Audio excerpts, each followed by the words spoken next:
Illumo is a video lecture series brought together by a collaboration among SIBM Pune's student councils, namely the alumni team, iSmart, and RSD team, to help the students bridge the gap between textbook learning and industry realities. For our inaugural session, we have with us Mr. Arijit Chakrabarti, Associate Vice President at Group M and an SIBM Pune alumnus from the batch of 2001. Mr. Chakrabarti, a certified data science enthusiast, currently heads the creative functions nationally for the out of home and cinema practice. He's an industry stalwart with over 19 years of experience across multiple sales and marketing functions in leading organizations like Madison's Outdoor Media Solutions, Bennett Coleman and Co. Limited, Tata Docomo, and Greenlam Industries. Sir, it's a pleasure to have you here with us. Thank you. It's a pleasure here as well. So, sir, now that we've informed the students and the viewers how to get started, what are the important tools, what are the career opportunities that one can aim for in analytics after doing MBA, like across the various domains, let's say marketing, HR, operations and finance? This is a very very interesting question, and I'll tell you why. Um, Data. Initially, when I joined into my current work in Uber, I headed up strategy. Right? So strategy, yes, had a certain sense of data, but what I believe is the freedom that's been offered to me also, which allowed me to transition my role, in terms of building new tools, being able to create, what I talked about, democratization of data. So all that was something that literally was on my own, was my baby. I kind of felt that this is something great, and we went ahead and as an organization we kind of moved in that direction. In terms of roles, there are no restrictions, and that's the fun part of it. Because data for business decisions, like I said, gets into every single aspect. So I've engaged in conversations with my HR team as well. That if there are particular attributes which we can ascribe to people who stay long with the company, so it's a cost, right? The more number of times that you have to go ahead and you've got to hire and recruit new people, it's an additional cost to the organization, right? So to minimize that cost, we'd like to have people who fit the profile of the organization, derive value, and stay with the organization for a certain period of time. So you can basically describe that person in terms of discrete attributes. You can describe it in terms of, let's say, 10 set of 10 or 15 attributes. That is, education level was there. His joining age was this. His background was there. This was the number of previous jobs he had. This was, let's say, the number of times he had changed his previous job across, right?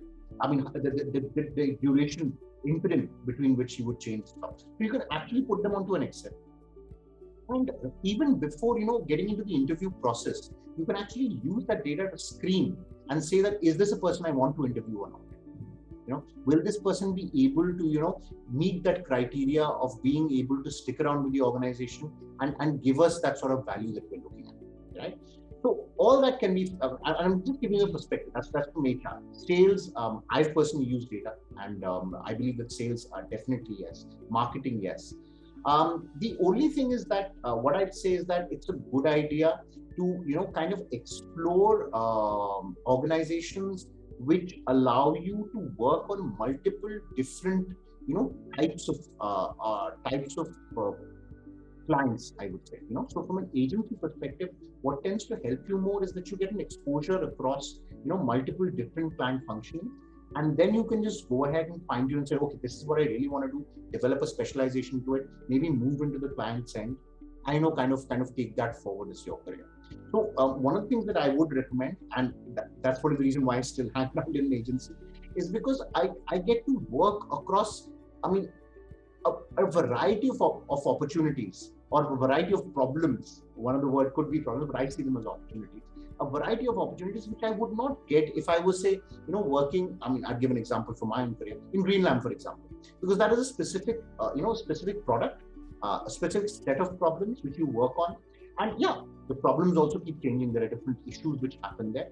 But an agency offers you that plethora and that range of experiences which you should have. And then at a later stage consider shifting over to maybe one of the organizations where you can then practice that more strongly. Well, so like you've mentioned that agencies will allow you the freedom to face Mm, multiple opportunities multiple across opportunities. various. Yes. So, what according to you are the upcoming sectors wherein which will soon have their sunrise moment for the use of analytics, and what are the technologies related to analytics that aspirant should be looking into or be aware of? So let's take them step by step. So two very critical industries that I would say, considering now, the two most critical industries are actually, one is healthcare. Healthcare is seeing a lot of data coming into play, but then there are a lot of ethics concerns as well, misuse of data, etc. So healthcare is definitely one, and that's going to continue and remain as a sunrise industry for time to come, especially considering that we're in the scenario that we are at. And the second, where I see the transition currently happening, is in the education sector. Education sector hasn't seen that level of investment, or that those larger conglomerates coming into play. Though a few of them have come in, but not in the manner. I believe the next couple of years we'll see a lot more coming in, and a lot more data being analyzed to help the education sector grow that much more faster.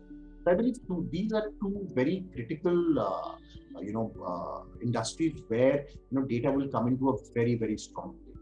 Already, if you were to look at finance, etc., to an extent, marketing as well. Marketing, a lot of data is being played on.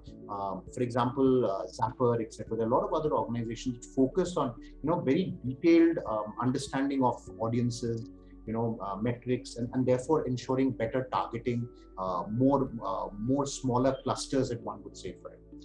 So that's definitely there. But in terms of industries, this is very critical.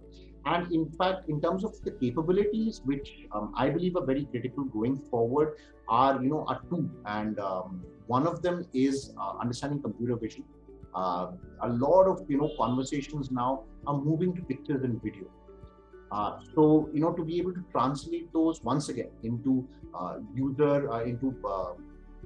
taking better business decisions, as I said, being able to translate them into usable insights. Yes, computer vision is very critical. Something that one should understand, one should have a clear idea of. And the second is natural language processing. So the very fact that this conversation that we're having can be transcribed right now, can be edited also on the fly. Removing out a lot of the bugs, mistaken words, etc. Once again, so natural language processing is very critical. We get to see it every day with Alexa. That's definitely there. Google Home is there. So the opportunities are quite endless there. And honestly, what I can see, is that we've only hit a tip of the iceberg. As far as the depth that one can go to, both from a computer vision as well as a natural language processing aspect, are phenomenal, and those opportunities are going to continue and exist for at least the next 5 to 10 years. Yes. So like now we are aware that natural language processing is envisioned even by Netflix, wherein they're using natural language processing and localization at the same time for localizing the subtitles based on your location. So we can see that analytics and data, AI and analytics are coming in a big way in our daily life, and it's undeniable that the bar that they have will have a very big impact on the industry. So as a professional MBA graduate that who has not learned analytics, what tools would you recommend them to know, to learn, so that they can leverage the power? Maybe they may not go hardcore into Python programming, but if there are certain tools which can help them sort of dummy the same experience. So yeah, so the best part about data science, about learning data science today, especially from the perspective of Python, etc., and being able to create such things, is that they're all online and they're all free. You don't have to pay a penny to learn data science. It's all about your own effort and the sort of time that you are willing to dedicate and devote to it. In fact, with a running job, it's quite tough to spend more and more time. But utilize your time, and it's all out there. It doesn't. It requires Google search, a bit of Google search, and that's something that we all have the capabilities to do. And you'd find a humongous number of articles, you find humongous number. In fact, NTPL, I think they have YouTube channels as well. They have 200, 300 videos. It's all about the amount of time and practice. And one of the critical aspects is that you can't read it like a book. Data science is something that you can't read like a book. You need to understand it and you need to implement it. Data sets today are available freely across. You name the sort of data set and you'll be able to get it. Practice on those data sets, implement some of your own code, put it up on GitHub. That's something that I do. In fact, probably I'm talking about things that I actually do and believe in. Put them up, improve them. Improve. You learn more newer ways in terms of looking at the data, in terms of handling the data, in terms of newer outputs from the same data set. Do that. I mean, improve it, make it better. But as far as learning data science is concerned, not a challenge. It's present on YouTube and everything. All the libraries. Yeah, I could safely say all the libraries that you would normally use. Yeah, unless you get into very high level, they're all available for free. Please spend time on Kaggle. Participate in Kaggle competitions. They're a huge proving ground, and there are a lot of people, with similar insights, similar thoughts. Maybe get into a team, create something out of nothing, and that's what data science allows you to do. Yes, sir. I don't know whether that answered your question. So, you have basically said that it's available out there, and that if you put in the effort, you'll get the reward. So Yeah. yes, as I come from an engineering background and I worked as a software analyst, I won't say I'm well versed with data science, but I do have the fundamentals down and I am preparing towards it. So, but a question that I, as a current second year student, get from quite a lot of juniors, they have this concern, and I think that you might have a laugh at this. That, sir, I don't have a background in technology. I don't have a technical background. How do I start programming? How do I learn data analytics? Like, it's all Greek and French to me. So, what is your message to them? Oh God, yeah. So I think you're absolutely right. Yeah, that does bring a laugh to me. I think the most important thing is taking that choice. I wanted to learn Python for at least the last 5 years. In fact, my daughter on her own learned Python before it. So on an Arduino, she actually programmed something on that blinking lights program. So it's there on my YouTube channel. She did that a long time ago. I sat with her, where she created it, and I always wanted to learn it because, like I said, I believe that Python is an active part of your life, and it helps you automate a lot of things in your life that you would normally be sitting and doing in a boring manner. You can do it very quickly in a couple of lines of code. So I believe that, but I really didn't find the time. So one of the most important things is that you have to make up your mind yourself, your own mind. That is this something that I want to do? And am I willing to invest time into it? That's, I think, probably the biggest, step that you can take. And the next is then following that, right? If you've decided that, no, I'm going to invest time in this and I'm going to do this, then the rest is all available. I mean, there is no concern after that. Yes, it takes time. So don't expect, there'll be a lot of, 6 days data science, 5 days, Python programming. Honestly, I probably don't have that level of intelligence also, but to me, it doesn't work.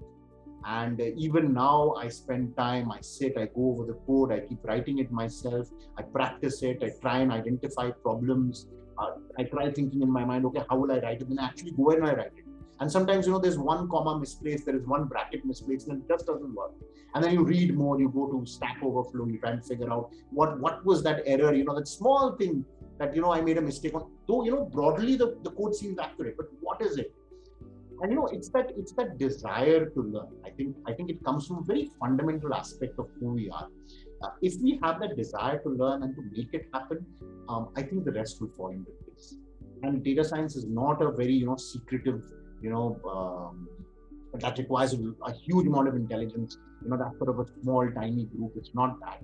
It's there for everybody. In fact, I believe a lot of organizations are making it mandatory for middle-level management, etc., to study data science, to study Python, not just from the perspective of utilizing it in their day-to-day office work, but also in their lives.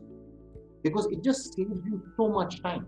So it's about, if I were to, hark back, no need for any prior background. I don't believe in it. I don't believe you need to be from a science or from a maths background to be able to understand it. But it's that desire that you want to put in. Yes, like for example, you're from engineering, you've done maths. So for me to understand a lot of those concepts would be slightly tougher. But once again, they're all available. Like for example, I'm still going back to Khan Academy, for example. And I'm trying to kind of go back and say, okay, if I'm talking about the chain rule, how is that chain rule happening? It's been too long ago, right? So chain rule is something that I probably also didn't study very properly when I was doing my class 11, 12. So that's my bad. But once again, my desire, so going through it, doing that basic maths, that dx by dy, figuring that out, getting that differentiation into place, understand that chain rule once again, and then seeing it actively happening in a gradient descent, which I've understood before doing chain rule, and then applying that maths back and saying that, okay, this is how that actually happened. It's a mind-blowing moment. So it's about believing in it yourself, and I think the biggest thing in today's day and age is taking out the time. I think you can computers and all allow you to do things which you couldn't even imagine, right? It's about your own belief and your own desire. That's all I would say. No requirement for any background or any previous experience with data or science. So for a beginner in analytics, let's say, has no background, what would be your recommended course of learning? Like, what should he learn first, and then what should he move ahead to? So I think we'll go back to one of the previous questions, and the first thing is, if he's decided that yes, this is something I want to learn, hone your skills in with Excel. Hone your skills with basic Excel. Understand what is loss. Okay, what are some of the basic issues that you're facing? Are you able to visualize those issues? Not visualize in the sense of making charts and graphs. I mean, in your head, are you able to see the problem and how those numbers are kind of helping you solve that problem? So start off with Excel. Spend time in that. Understand what are those numbers representing. Then get into, once you've got a fair idea of what is it from data science that you're expecting, then get into the aspect of, learning Python. Python, you start off with your NumPy, Pandas. That itself is quite deep onto itself. Then you keep layering it off. Then you get into your various machine learning algorithms. You understand your basics in terms of decision trees, in terms of, lot of different, and there are limitations as far as machine learning, your basic machine learning goes. Yes, there are limitations to it. Understand those limitations, but understand all the different modules that you have already, and then move into ANNs, move into RNNs, CNNs, for example. Get into those. See actually now that how you can actually take a picture and you can make differences to it.